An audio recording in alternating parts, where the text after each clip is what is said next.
Buenas noches, bienvenidos a Encuentro Económico con Julio Villagrán. Estamos en una nueva emisión en este día domingo. Para todos aquellos que han descansado, qué bueno que estén sintonizando Encuentro Económico también a través de Radio La Clave 92.1 FM.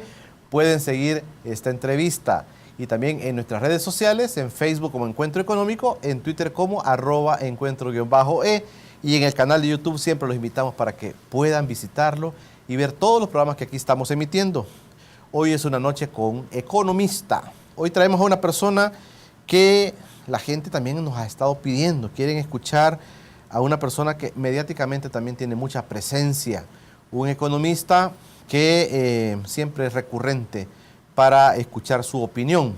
Y hoy traemos, pues, por supuesto, para que nos dé la visión del partido FMLN sobre la economía del país, hemos traído ni más ni menos que a César Villalona, nuestro invitado de esta noche. César, gracias por aceptar esta invitación de Encuentro Económico y por estar con nosotros. Gracias a ti, Julio, por invitarme. Un gusto estar aquí. Perfecto. Tenemos bastantes temas que hablar contigo y ojalá que nos alcance el tiempo. Nunca nos alcance el tiempo, César, pero vamos a hacer un esfuerzo para que los salvadoreños puedan conocer tu visión sobre lo que está pasando económicamente en el país. Algunos están hablando del apocalipsis, ¿verdad? Algunas personas dicen que este país se va a caer un día de esto, pero no hay nada como escuchar una visión técnica, una visión ponderada, realista de lo que está pasando en el país, y por eso pues, hemos invitado al economista César Villalona. Quiero saludar a los amigos del periódico El Independiente. Miren qué bonita esta estampa que el periódico Independiente nos coloca en la emisión de este día, de esta semana más bien.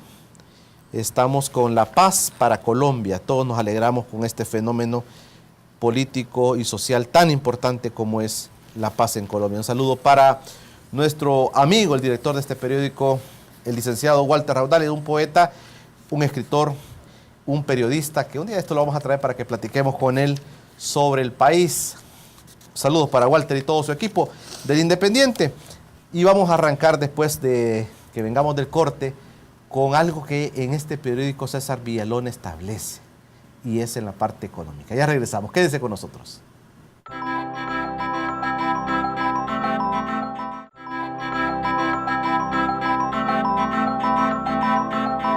Bienvenidos nuevamente a Encuentro Económico con Julio Villagrán. Esta noche vamos a platicar con el asesor económico del partido FMLN, el economista César Villalona. César tiene mucho tiempo en el país, él es de origen dominicano, reside en el país desde hace mucho tiempo y se entrega al país en cada análisis, en cada coyuntura que está viviendo este país en el tema económico. César, gracias por estar con nosotros en este encuentro y esperamos que tú nos des la visión, no solamente tuya, sino también del FMLN. ¿Qué están pensando en el país económicamente? La derecha está muy fuerte opinando y diciendo que este país está a punto de caer en una situación de impago, que es uno de los temas que tenemos para hoy, pero te queremos agradecer, César, el tiempo que te tomas para estar acá en nuestras cámaras. Muy bien, muchas gracias. Hay temas interesantes, te veíamos en la televisión hablando del salario mínimo y no vamos a desperdiciar también para que hables de la nueva posición que hay, de la discusión que hay sobre salario mínimo. Pero en el periódico Independiente encontramos un artículo interesante que César Villalona ha escrito. Y aquí me lo mandaron y aquí lo estoy revisando de manera directa. El país que dejó la derecha y el país hoy, titula César Villalona en uno de los artículos en este periódico. Y quiero comenzar la plática con esta parte que César escribe. Desde que el FMLN comenzó a gobernar, los dirigentes de Arena, ANEP, FUSADES y los medios de comunicación de derecha repiten diariamente que el país está en crisis y lleva un mal rumbo. Es indudable que en El Salvador hay muchos problemas que resolver, pero con respecto a los que dejó Arena, hay una importante mejoría.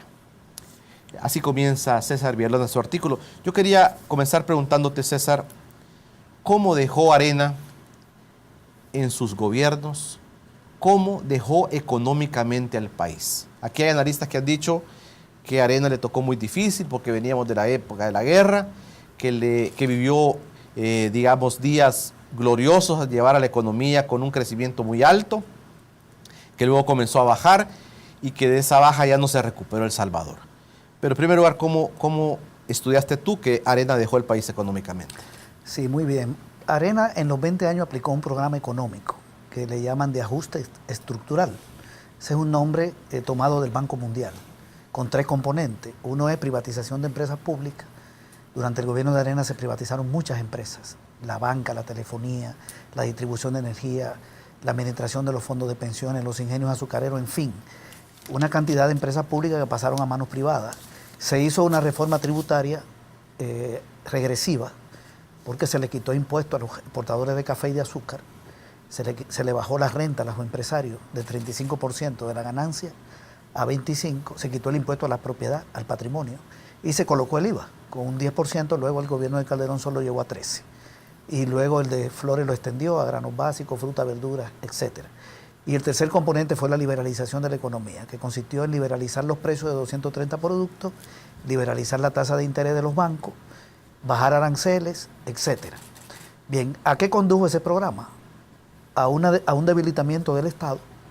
El Estado perdió muchas empresas, perdió ingresos por los impuestos que le quitaron y perdió la política monetaria, porque dolarizaron la economía, y la política cambiaria, y perdió casi la política arancelaria, porque con los TLC que se firmaron, prácticamente con los países con los que hay más comercio, como Estados Unidos, Centroamérica, el país no maneja los aranceles, muy poco lo que puede hacer, solo que hay política fiscal. Bien, y se concentró la riqueza en la gran empresa, porque compró muchas empresas públicas, pagó menos impuestos. Hubo mucha inmigración, porque se tomaron más de 10 medidas que afectaron al campo. Por ejemplo, el cierre del IRA, que bajó los precios de los granos básicos, de los productos agrícolas que los campesinos le vendían al IRA a buen precio. Liberalizaron los insumos, se pusieron caros. La tasa de interés se puso más cara. La baja de aranceles le generó competencia a la producción nacional. Y muchos pequeños productores emigraron a la ciudad y al exterior. Cuando terminó la guerra, en el país vivían en el exterior alrededor de 500.000 de personas. Y para el 2009, que es el último año donde gobierna Arena, hasta mayo, se estima que en el exterior había 3 millones, 2,5 millones, aparte de los que retornaron, porque se desoló el campo y el país se hizo importador de alimentos. Nuestro país producía más del 90% del arroz, maíz y frijol que consumía. Y cuando Arena el 90% de lo que producíamos lo consumíamos aquí. O sea, del consumo se cubría con producción local. En el caso del maíz y frijol, casi el 100%. Cuando Arena sale en el 2009, nosotros somos importadores de arroz para cubrir el 75% del consumo. En el caso del maíz, más del 40% y el frijol cerca de 30%. Para mencionar solo 3 productos. Cayó la producción de hortalizas, de carne, todo eso está documentado. Y el país se hizo importador, porque no hubo escasez, sino que los grupos importadores sustituyeron lo que era producción nacional por importaciones. Uno de los grandes importadores es el propio expresidente Cristiani, importador de muchos alimentos, y disminuye la producción, pero ellos los traen de fuera y lo traen con las remesas. La gente que se va manda remesas, quienes las reciben compran, el dinero fluye por el comercio, va al banco y el banco se lo presta al importador. Entonces, ¿cuál fue el escenario? Estado débil, oligarquía más fuerte, Estado con menos empresas y menos política económica, oligarquía más fuerte, campo bastante afectado, emigración y un país más dependiente de la importación de alimentos y de materias primas por la baja de la producción agrícola y financiado con remesas, muy dependiente. Ese es el programa que se aplica, pero en el 2009 nos deja un escenario muy malo. Yo te quería, perdón César, yo te quería preguntar sobre eso que lo has descrito de manera perfecta. Este era el programa, este era el plan de Arena, este era el plan de Alfredo Cristiani hasta el último gobierno, el de Tony Saca. Ellos cumplieron a cabalidad lo que ellos se habían establecido.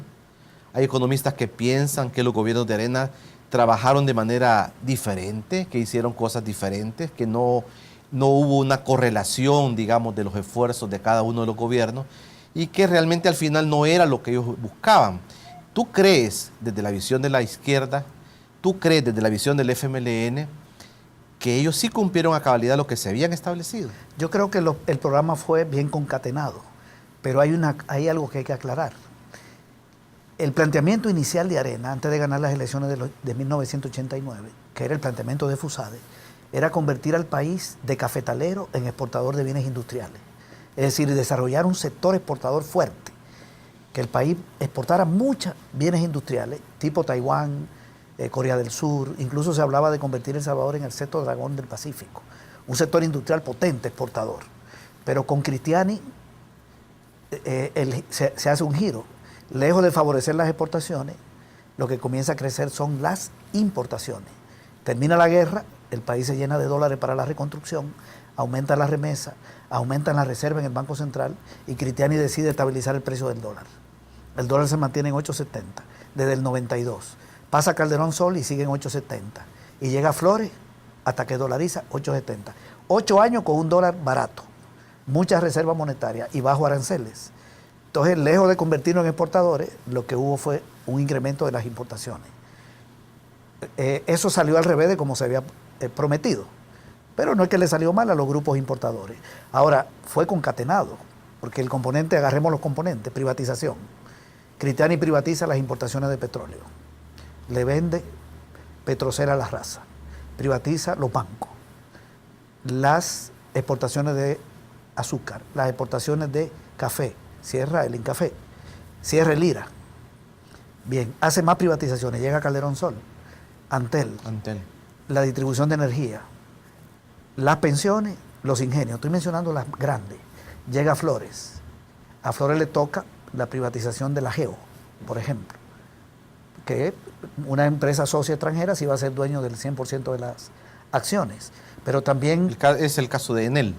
De la Enel, sí va a ser dueño de la GEO. Del 100%. También hace otras privatizaciones menores, el sistema de placa de vehículos, bueno, hasta el documento de identidad, el DUI, es una empresa que lo entrega, los medidores de agua, y privatiza una moneda, el dólar. El dólar es una moneda extranjera, pero era propiedad del Banco Central. Hoy está en manos privadas, es una moneda que circula. Al que le tocó menos privatización fue a SACA. Ahora veamos la política tributaria. Yo quiero hacerte discúlpame, hay cosas que me gustaría precisamente escuchar tu opinión. Dolarización. La dolarización, al final de cuentas, queda. Y ya vamos a hablar del tema de los gobiernos del FMLN, pero se establece en el gobierno de Paco Flores y la dolarización queda. Tu valoración así de manera, digamos, global del tema dolarización, César. La dolarización se hizo para resolver una disputa en los grupos económicos. Había un sector empresarial que quería que el gobierno devaluara la moneda, que el dólar pasara de 8.70, digamos, a 12, que era lo que planteaba Fusade. A 12 dólares. A 12. Para que los exportadores, por cada dólar de exportación, el Banco Central le diera 12 colones. Y las exportaciones crecieran. Era la visión de desarrollar exportación. Pero resulta que si eso ocurría, se iban a ver afectados los grupos importadores que iban a tener que comprar el dólar a 12. Y los banqueros que tenían deuda en dólares. Si tú tienes una deuda de 100 dólares, la pagaba comprando 100 dólares con 870 colones. Pero si te lo ponen a 12, necesitas 1.200. Entonces la devaluación arruina al importador y al que tiene deuda. Y los endeudados eran los banqueros que pidieron préstamos a 7% de interés y prestaron aquí. Se endeudaron en el exterior con préstamos, porque los bancos se prestan a nivel mundial, y prestaban aquí a 21. Para impedir la devaluación, vino la dolarización. Se resolvió una disputa alrededor del tipo de cambio. ¿Quién ganó? El grupo importador, porque ya el dólar no se encarece, no puede haber devaluación. Y el grupo importador era el que se había beneficiado de todo el ajuste. Lo que yo decía al principio, que lejos de convertir el país en exportador, el país es importador porque se llenó de dólares. Y bajaron los aranceles y estabilizaron el precio del dólar. Entonces, esa medida es lógica. Comienza en el 2001 y ese año comienza el TLC con México, importación. En el 2002, TLC con Chile, importación. Y en el 2006, TLC con Estados Unidos. Los resultados son que nuestras exportaciones han crecido 45% y las de Estados Unidos más de 100%. Es decir, el TLC es importar. Se hizo una economía comercial importadora. Este es el núcleo de poder. Y los importadores son los mismos banqueros. Fueron los que impusieron la dolarización. ¿Quiénes eran dueños del Banco Bucatlán? Cristiani. Cristiani con más de 40 empresas y más de 30 comerciales. Importador de insumos agrícolas, Unifersa. Importador de a través de Fertica de insumos, importador de semillas a través de Cristiani Burkhardt, importador de medicina, importador de todo. Los Imán, importadores, dueños del Banco Salvadoreño, en ese momento. Sí. Los otros importadores, Murray Mesa, importador, dueño de Credomati. Y los Poma, esos son los más grandes, los empresarios más fuertes. Importadores, dueños de Metrocentro, y banqueros, dueños del Banco del Comercio, o accionistas. Este es el grupo que decide dolarizar y sacrifican el modelo exportador. La dolarización lo que quiere decir es que el país es financiero importador. Y lo otro es que permite fugar dólares. Ellos venían sacando dólares del país desde los años 90. Si tú hubieras viajado a Guatemala en el año 99, y yo lo digo porque yo estuve, tú te encontrabas en la zona 4, donde yo estuve hospedado, con Metrocentro aquí en el 99, de los Poma. Al lado, Almacenes Simán y enfrente el Banco Bucatrán. Cristiani, Simán y Poma estaban sacando los dólares para invertir fuera, porque el mercado interno era muy estrecho y tenían demasiada ganancia por toda la privatización y la reforma tributaria. Para facilitar la salida de dólares, dolarizan. Ahora no tienen ganancia en Colón y que comprar dólares. Eso facilita, esas son las dos razones. Claro, eso no está en la ley de integración monetaria, eso no se dice. Yo te estoy diciendo las cosas de fondo. Claro. Entonces, para estos grupos fue correcta. Fue el plan que fueron diseñando les iba funcionando. Yo quisiera, César, cuando regresemos después del corte, que hagamos un resumen en este balance que tú estás haciendo, que hagamos un resumen cómo fue quedando el país. Porque después el país fue viendo algunas cosas que no le gustaron y políticamente se vinieron algunos cambios hasta llegar al 2009 con la presidencia de Mauricio Funes. Vamos a hablar cuando regresemos de esa transición y de cómo el país fue quedando, porque para la derecha, sin duda, estos 20 años fueron muy exitosos para el país, y para la izquierda hay todos estos elementos que César hoy nos está comentando, nos está informando aquí en nuestro programa. Ya regresamos.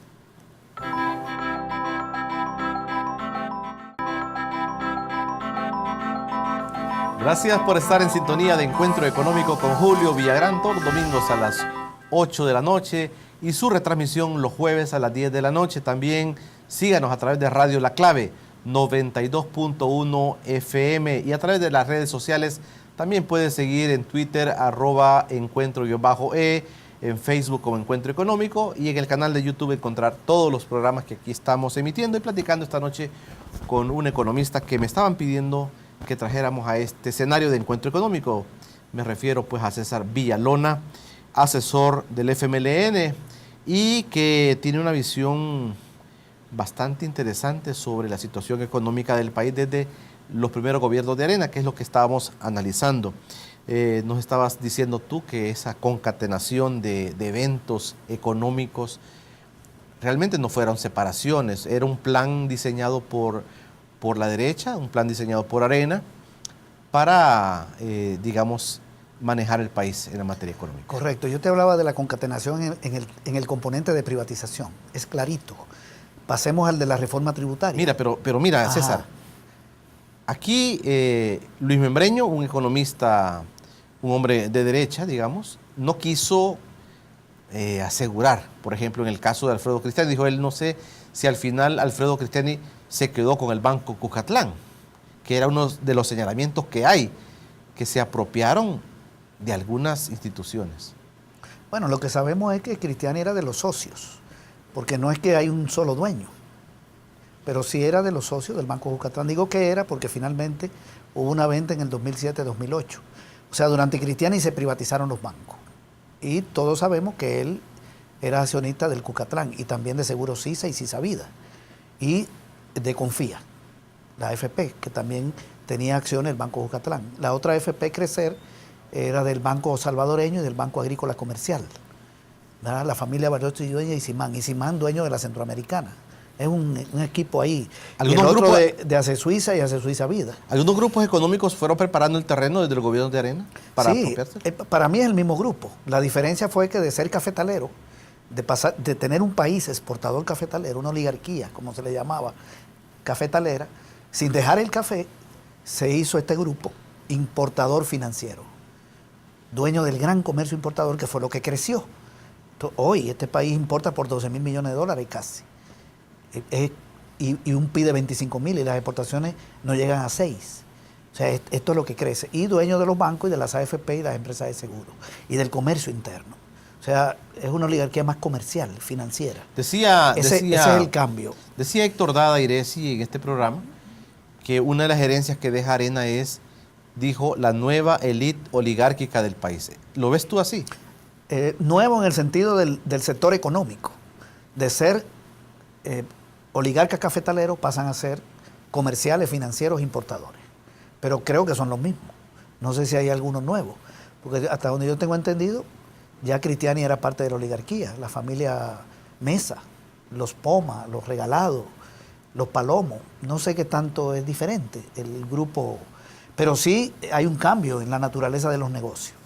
En el eje del funcionamiento económico. La economía deja de girar alrededor del café desde finales de la guerra y se convierte en una economía comercial. Pero te quería terminar la concatenación en la reforma tributaria. Sí. Cristiani la arranca la reforma. Le quita, yo decía, impuestos a los cafetaleros y él es cafetalero. A las exportadores de azúcar, quita el impuesto al patrimonio, todo eso con Cristiani. Y baja la renta de 35 a 25. Y comienza a bajar aranceles. El arancel máximo era 230, el último, el más alto, y lo deja en 20. Llega Calderón Sol y continúa la reforma tributaria. El IVA que encontró, puesto por Cristiani en 10, lo sube a 13. Y los aranceles lo baja a 15. Y llega Flores. Los aranceles lo hace cero con los TLC con México y Chile. Prácticamente, o lo quita a muchos productos. Y el IVA lo extiende a los granos básicos, la verdura, la fruta, la medicina y los lácteos. Y llega SACA. SACA también sigue quitando aranceles con los TLC. Flores también puso el FOBIAL, que es un impuesto al consumo, y saca el FOSALUD. O sea que la reforma tributaria, ¿en qué consiste? Quitar el impuesto al que tiene y poner el impuesto al consumo y bajar aranceles. Y el otro componente, que es la liberalización, lo inicia Cristiani con la liberalización de precios, de la tasa de interés y del tipo de cambio. La continúa Calderón Sol, también bajando aranceles, y que inició Cristiani, y la continúa Flores, la finiquita, con el tema de la dolarización, y los TLC con Estados Unidos, que lo firma él, y con SACA está el de la Unión Europea. Yo creo que hay un programa común. Hay una diferencia con SACA y es que inicia algunos programas sociales, ¿verdad? Pero cuando tú ves los componentes del programa de ajuste, van de la mano los tres gobiernos. Esa es la conclusión que saco. Con la diferencia de que no le salió el modelo exportador, sino la economía importadora. Eso es lo que resulta. Dos preguntas. ¿Cómo queda el país después de los 20 años de gobierno de Arena, desde la visión del FMLN, desde tu visión como asesor del partido? Ese es uno. ¿Cómo queda el país después de esto? Y si pudieras destacar algo bueno que pasó en esos 20 años, ¿con qué te quedarías tú, César? Te voy a comenzar por lo bueno. A mí me pareció una buena decisión la que tomó Cristiani de prohibirle al Banco Central financiar el déficit fiscal con dinero inorgánico. Esa fue una medida buena. A ver, explícanos por favor. Durante la guerra, cuando el gobierno tenía un déficit, lo financiaba con préstamos del Banco Central. El Banco Central apretaba colones. Cuando ese colón sale a la calle sin recibir dólares, se llama dinero inorgánico, dinero sin respaldo. Y eso genera inflación. Eso no es bueno, no es positivo. Cristiani eliminó eso. Entonces, es una medida de tipo, en este caso, monetario, fiscal monetario, más monetaria, que me parece buena, porque impide que haya un exceso de circulante que genere inflación. También podría destacar en el gobierno de Cristiani el FIS de él, la creación del FIS, los programas sociales, los programas de reinserción. Yo creo que ahí hubo algo que no se puede descartar como algo bueno, ¿verdad? Programas sociales. El de Calderón Sol tuvo buenas inversiones en infraestructura, en la reparación del aeropuerto, le tocó también parte del plan de reconstrucción. Al que le veo algo difícil de buscarle algo bueno es al de Flores. Creo que fue el peor gobierno de Arena. Estoy pensando en los intereses populares y en los intereses de Estado. Todos fueron pro-oligárquicos, pero digamos que hay algunas inversiones sociales y en infraestructura en los gobiernos de Cristiani y Calderón. Y en el de Saca se inició César, un programa social. Desde un salvadoreño de a pie, yo te quería preguntar, aquella teoría de que Arena nos vendió, de que en sus gobiernos iba a haber la famosa teoría del rebalse, es decir, vamos a producir tanto que los que están abajo, en medio, abajo, van a salir beneficiados. Esa fue una cosa que en el Vox Populi se iba diciendo y decían, llegaron los empresarios a gobernar el país. ¿Esto pasó? No, esa teoría lo que plantea es que hay que dejarle mucho dinero a los empresarios, mucha ganancia, no afectarlo, para que con su ganancia inviertan, generen más empleo y todos salimos bien. ¿Eso no pasó? Eso no ocurrió, porque cuando se llena un vaso, aparece otro vaso, nunca hay rebalse, sino que aparece otro vaso del mismo oligarca. Lo que hicieron fue fugar capitales del país. Una gran parte de sus utilidades la sacaron del país, en vez de invertirla aquí. El desempleo siguió igual. Un país con un empleo pequeño y con un gran sector informal que también creció por el deterioro del campo. Ese rebalse no se dio. ¿Qué país dejan en el 9? Un estado débil, ya decíamos, con muchísimo menos empresas, sin política cambiaria ni monetaria. Un déficit fiscal que se acercaba a los 1.200 millones. Este año va a ser 700. 6% del PIB casi, 5.7, 5.8. Una caída del PIB de menos 3.1. Esos son datos del Banco Central, aceptados por el Fondo Monetario y por la CEPAL. Lo estoy dando de memoria. Caída de las exportaciones de 16%, caída de los ingresos fiscales. 27.000 empleos perdidos entre mayo del 2008 y mayo del 2009. Claro, hubo una crisis internacional que afectó al país, pero esos resultados no se dieron en Nicaragua. En Nicaragua no cayó el PIB en el 2009. Y en otros países de Centroamérica tenían más fortaleza para enfrentar la crisis internacional, porque no afectaron tanto su aparato productivo. Y la pobreza, para cerrar un indicador social, 40% de los hogares en el 2008. El 2009 es un año compartido, ¿verdad? Y baja a 37, porque inicia FUNE los programas sociales. Baja a 38 de los hogares. 2 puntos bajó ya con los 7 meses de FUNE. Y hoy está en 35. La dejaron en 40. Y una emigración masiva de personas y 14 muertos diarios. Y 50% de abastecimiento de medicina a los hospitales. Hoy está en 85, ¿verdad? Hoy hay el doble de las unidades de salud. Han cambiado muchas cosas. Dejaron una economía muy afectada y muchos problemas sociales. Cuando tú hablas de reformas tributarias que se dieron en los 20 años de Arena, pudiéramos establecer, César, que aquí hubo una forma, digamos, legal de salir beneficiado un sector, que era el sector de la clase alta, el sector oligárquico, y quien soporta eso son las clases medias y las clases bajas. ¿Es así? Correcto. Vamos a identificar algunas medidas. Si a las empresas le dicen de su ganancia no va a pagar el 35%, sino el 25%, ¿quién se beneficia? Los que tienen ganancias de millones. Una empresa que se gana 10 millones de colones tenía que pagar 3 millones y medio. Luego la bajan y paga 2 millones y medio, le sobra 1 millón de colones. Muchísimo dinero en aquella época. Si al cafetalero ahora le dicen, cuando usted porte café, no paga impuestos. ¿Quién pierde ingresos? El Estado. ¿En manos de quién queda? Del cafetalero. Los que exportan no son pequeños. El pequeño productor le vende al exportador. Y el exportador es el que vende en el exterior y no le paga buen precio.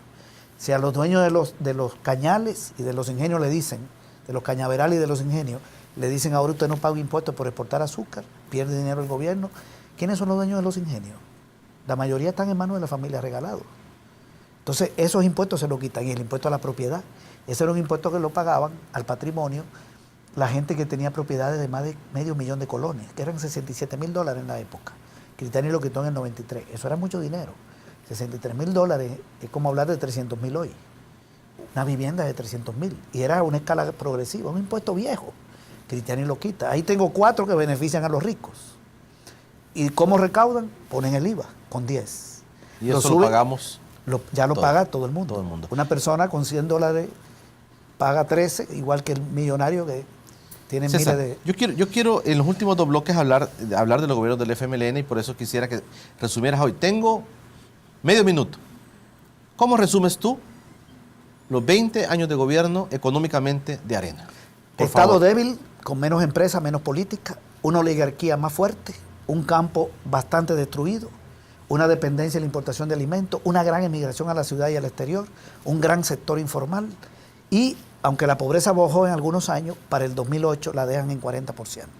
Utilizo solo ese indicador, porque el indicador de pobreza te habla de muchos problemas de salud, de educación, porque es una suma de cosas, de alimentación y una criminalidad enorme, porque cuando terminó la guerra no teníamos en el país la criminalidad que teníamos en el 2014. Me refiero a el crimen común, las extorsiones. Todo eso se gestó en ese periodo.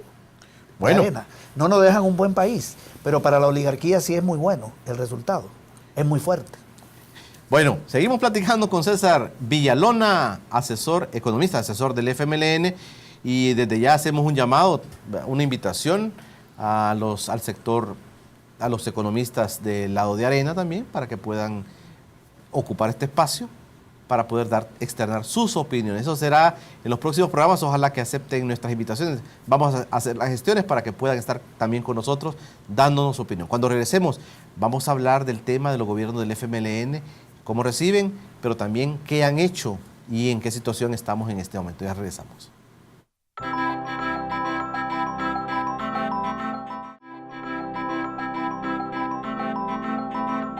Buenas noches, sea bienvenido a un micronoticiero más gracias a dinero.com.sb. Mi nombre es Alejandra Rochac y para mí es un gusto presentarles las noticias más relevantes que han acontecido durante la semana. Empezamos. El Foro Económico Mundial publicó el Informe Global de Competitividad 2016-2017, que evalúa los factores que impulsan la productividad y crecimiento en 138 países, donde El Salvador aparece en el puesto 105. Diversos estudios internacionales han señalado que la economía de Latinoamérica y de El Salvador no crecerá, pero ahora se ha informado que también el país continúa su descenso en el ranking de competitividad, bajando 10 puntos en comparación a diversos países analizados. Por octavo año consecutivo, Suiza se ubica como la economía más competitiva, obteniendo el lugar número 1, seguida por Singapur y Estados Unidos. Entre los países que cayeron, según el informe de competitividad, están Brasil con menos de 6 puntos, Ecuador cayendo 15 puntos y El Salvador menos de 10 puntos, siendo los países con mayor descenso. En otra información importante, la Bolsa de Valores de El Salvador espera que este mes de octubre esté conformado el primer fondo de inversión financiera, organizado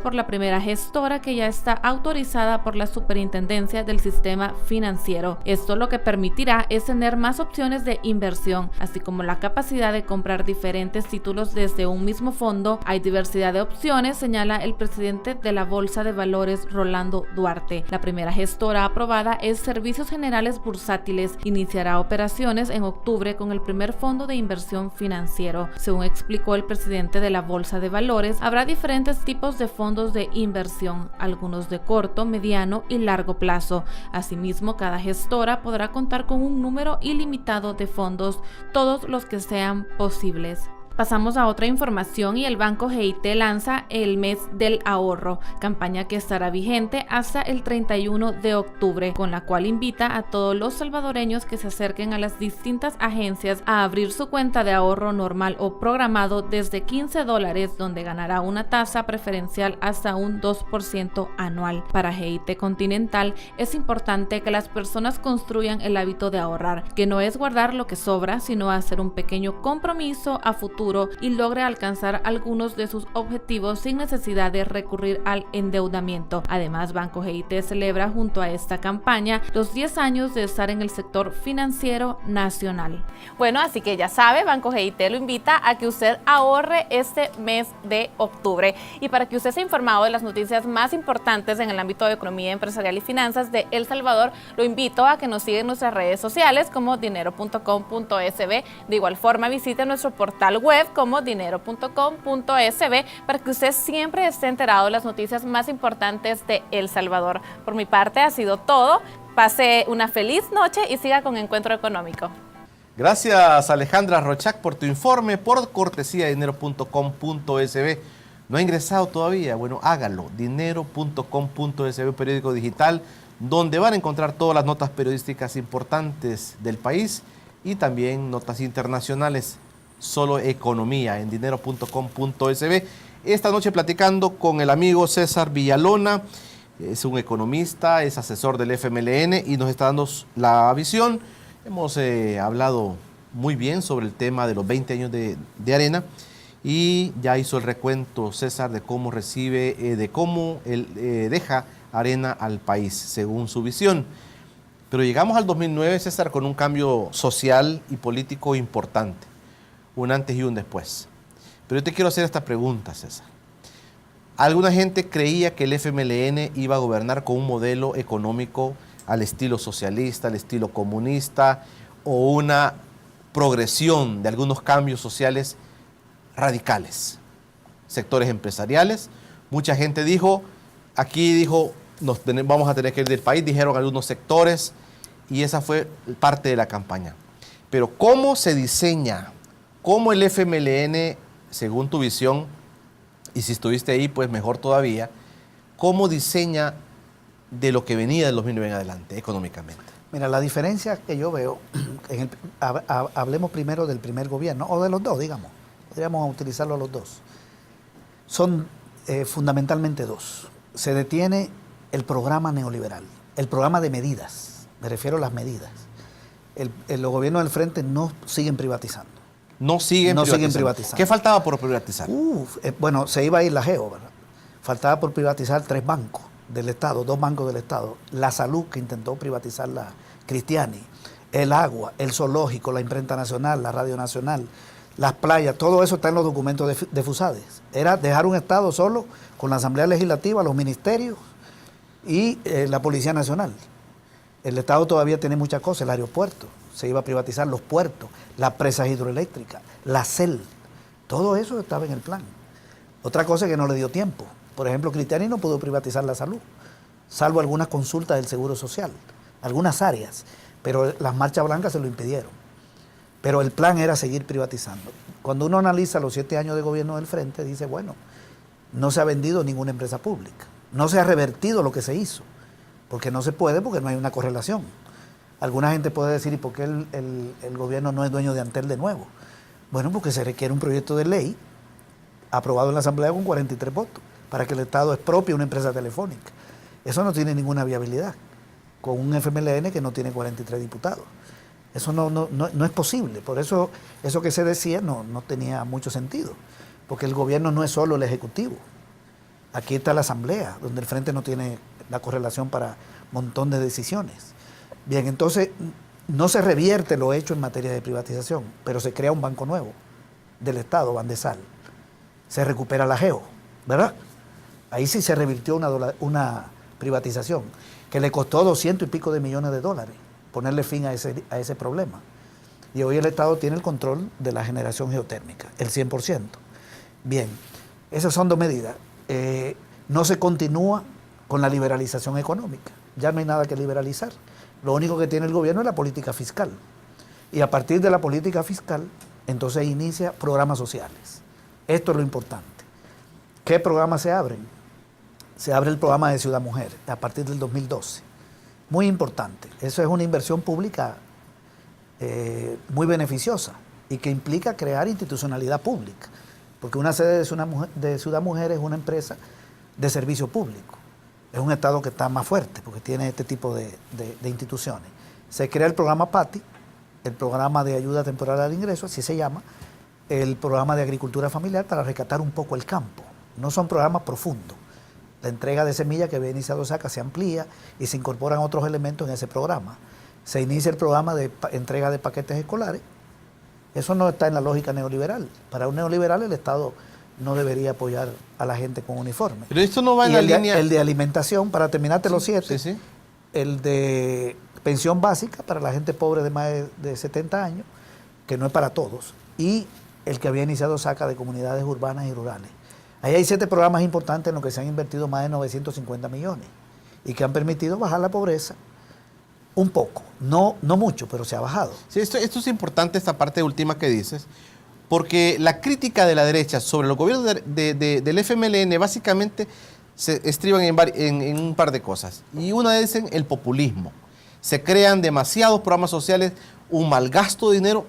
Yo he escuchado a funcionarios, a gente de la derecha, decir que este es un populismo de querer, desde los gobiernos del FMLN, ganar votos creando estos programas sociales. Y realmente en el fondo no se han creado las líneas macroeconómicas importantes como para sacar al país adelante. Lo que pasa es que hay 2 discursos, y hay un discurso y una práctica. Resulta que esos programas sociales, que son 7, fueron aprobados como política pública permanente por la Asamblea Legislativa y votaron 84 diputados. O sea que el gobierno que llegue tiene que continuarlo. hasta que sean necesarios. Así dice lo que se aprobó. O sea que Arena está de acuerdo con los programas sociales, dio los votos, nadie votó en contra. Pero luego Arena no opina y interviene FUSADE. Y FUSADE le llama populismo, porque se le dice populismo a cualquier acción de un gobierno que beneficia a un pobre. Pero resulta que en este país hay 26 leyes que permiten no pagar impuestos. 26. ¿A quiénes benefician? Te voy a mencionar algunas. La ley de semillas. ¿Quiénes son los dueños de la semilla? La Monsanto y Cristian Íburcar. No pagan impuestos. La ley de imprenta. El diario de hoy, cuando compra tinta, no paga IVA. Cuando compra papel, no paga IVA. Si trae maquinaria de Japón, no paga arancel. Y hasta hace poco no pagaba de la ganancia. Se modificó. Se ganaba millones y no pagaba. La ley de turismo. Esa la presentó la familia Poma y la aprobaron en el gobierno de Saca. Una inversión en turismo de la familia Poma, un hotel, tú sabes que no paga. No paga nada durante 10 años. Ni IVA por lo que compra, ni arancel por lo que trae afuera, ni paga sobre la ganancia, ni le paga al municipio. Pero son 26. ¿Cuánto le cuestan al Estado? El dato que yo tengo de Hacienda es que el Estado no recibe 706 millones de dólares por esas 26 leyes. ¿Eso es un subsidio a los ricos? ¿O qué es? ¿Por qué no le llamamos populismo a que el gobierno le dice a los que montan hoteles no paguen impuestos durante 10 años? Esa ley no se ha revertido. Esas son herencias de los gobiernos de Arena y otras vienen de antes, como la de Zona Franca, que vienen del 83, sí, de cuando gobernaba el PDC. Hay un par de críticas que se hacen y con esta vamos a regresar al último bloque. Dicen que este gobierno a lo que se ha dedicado es a crearle más impuestos a los salvadoreños. Ayer escuchábamos a unos políticos decir ya llevan como 25 impuestos que les hemos aprobado y realmente no ve frutos el país de esto. Esa es una de las críticas grandes que se hacen y de eso vamos a platicar cuando regresemos después del corte.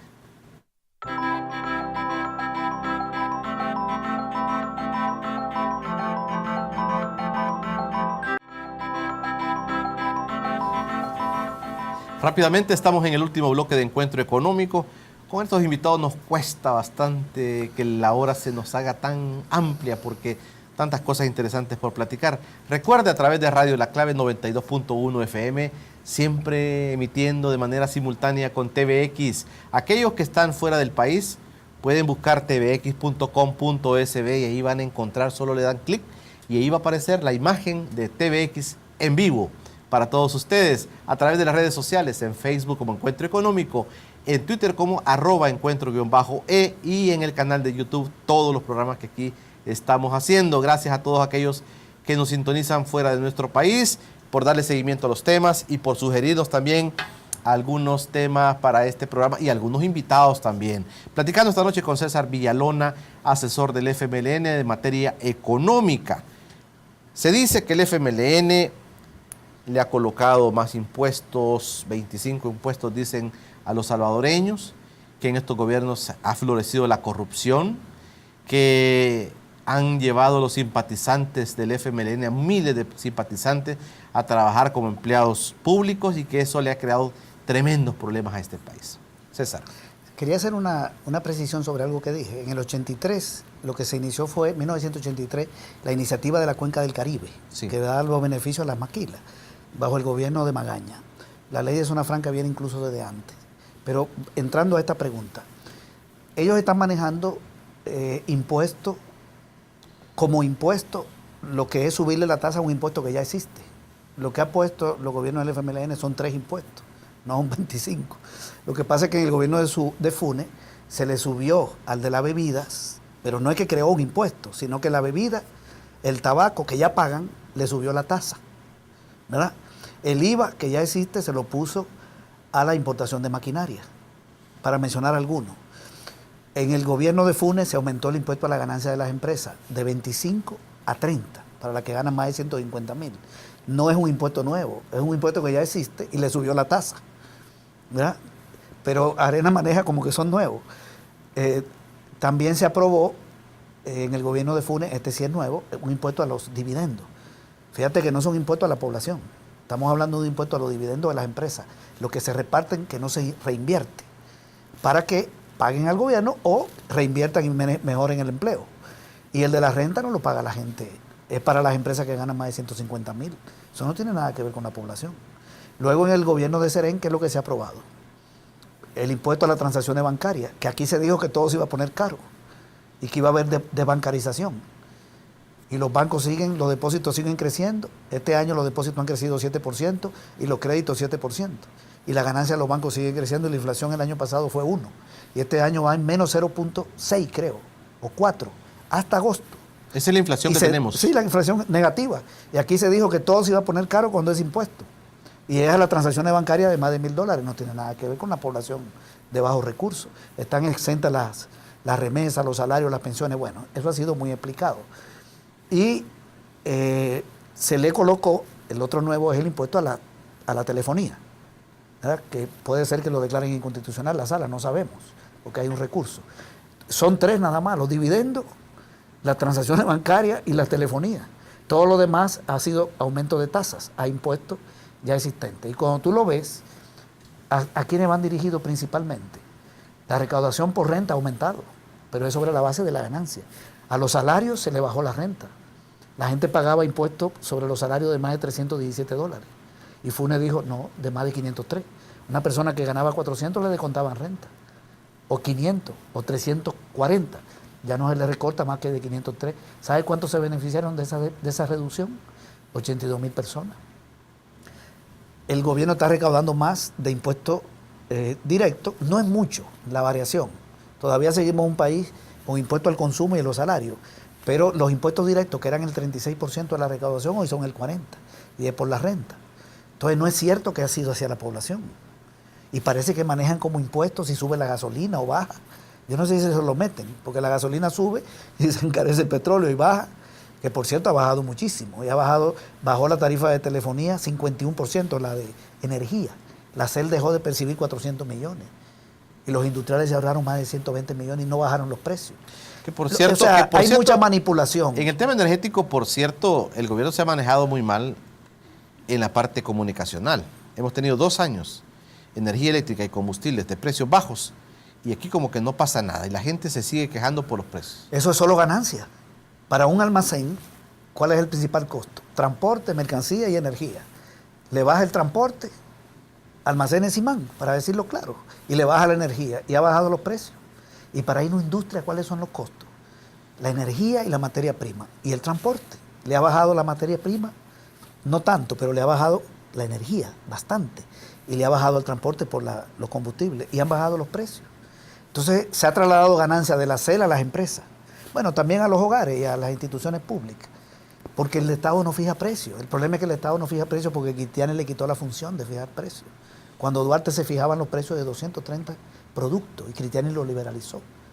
Entonces, esa es una de las debilidades que tenemos, que solo dejaron la política fiscal.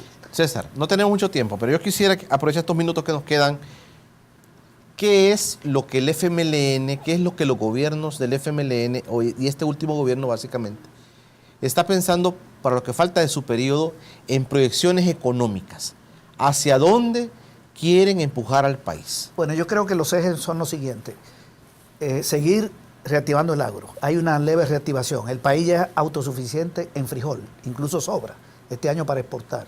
En maíz está logrando la autosuficiencia, en arroz ha aumentado mucho, pero no tanto. Ha aumentado la producción de carne y de hortalizas. Pero el agro hay que seguirlo reactivando. Hay proyectos de riego y hay diversificación. Vienen proyectos de cacao y de cultivos orgánicos. Hay muchas cosas. La infraestructura, la inversión en infraestructura que se ha hecho en estos gobiernos a través de obras públicas es tremenda. Yo creo que no solo eso es un programa. Trae a Gerson para que te cuente todo. 800 cárcavas se heredaron. Gerson es el próximo invitado. Quedan 400 cárcavas. Bueno, una inversión enorme que también Perfecto. beneficia a los empresarios. Ese eje continúa. El cambio de la matriz energética, que es un gran tema. Heredamos una matriz energética dependiente de la térmica. Y de la de biomasa, si la suma, 50%. La hidroeléctrica y la de la geo, si la suma, 50%. Hoy eso está cambiando un poco. Y hay grandes inversiones en la geotérmica, son caras. Se está reactivando se está trabajando la del Chaparral, pozos en San Vicente, pozos en Berlín. Son como $3,000 millones la inversión de la CEL, para que el país sea menos dependiente de la térmica. El cambio de la matriz es esencial. Estamos hablando de agricultura, infraestructura, energía. Lo otro es siempre apoyar la reactivación industrial, que es uno de los sectores que está creciendo, la industria. está creciendo más que el PIB promedio del país. Y continuar los programas sociales y profundizarlo. Ciudad Mujer en todos los departamentos, esa es la promesa. Educación, 4% del PIB. Continuar la reforma de salud, ampliar el programa de pensión básica a 100.000 personas que no necesitan, más de 100.000. La reforma de pensiones. Pero todo esto pasa por un elemento importante, o no todo, pero buena parte, resolver el problema fiscal. Que el gobierno sanee sus finanzas. Y aquí hay un boicot a la finanza del Estado.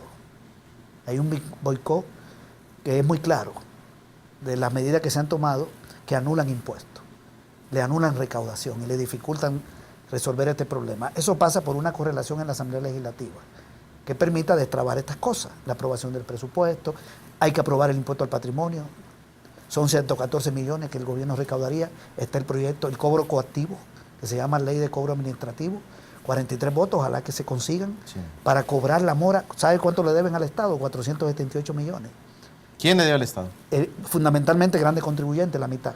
Y también empresas pequeñas y medianas, pero sobre todo las grandes. La lista que se publicó.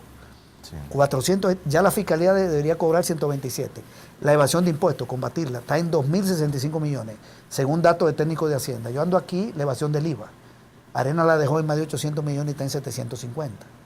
Ha bajado, pero sigue siendo altísima. Entonces, César, combatir la evasión, la ilusión, la reforma de pensiones son importantes, entre otras cosas, para que las finanzas públicas mejoren, por la vía de incremento de ingresos, sí, para enfrentar los programas sociales. El otro énfasis es la seguridad pública, obviamente, el plan de seguridad. César, vamos a tener un programa segundo contigo, sin duda, y vamos a tocar estos temas que yo no quisiera terminar este programa sin preguntarte.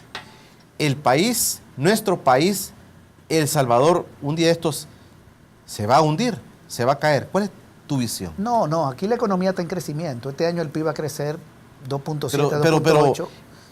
Pero estaba viendo a funcionarios de Arena diciendo dramáticamente que estamos a punto de colapsar. Sí, pero vamos a ver, la economía sigue creciendo. Aquí no hay un colapso de la producción, ni del empleo. Hay crecimiento económico, se está generando empleo, no lo suficiente, nunca se genera lo suficiente. Hay estabilidad monetaria, la banca está sólida, hay estabilidad de precio, inflación baja. Las variables económicas también. Hay un problema, que es la finanza del Estado. No es de la economía, es de la finanza pública, porque hay una política de boicot. Ahí es donde hay una dificultad.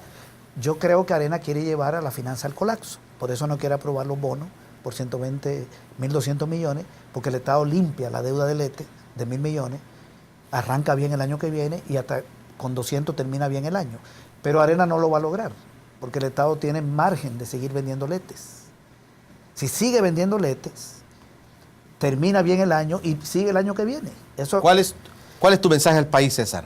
¿Cuál es tu mensaje al país? Bueno, el mensaje yo se lo haría a Arena. Arena debería hacer lo que hizo el Frente. Cuando Arena gobernaba, el Frente le aprobó bonos para que pagara letes y convirtiera deuda de corto plazo en deuda de largo plazo.